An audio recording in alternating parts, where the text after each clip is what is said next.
Welcome to a Foxy Tech Tips tutorial on getting a dedicated caps lock key on a Chromebook.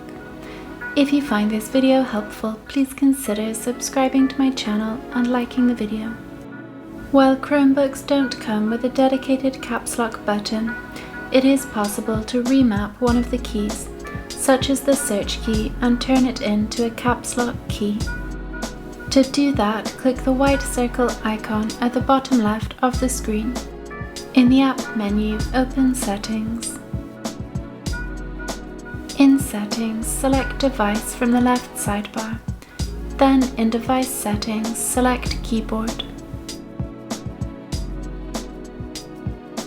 Here you can select the search key or any of the other keys and change their function to caps lock.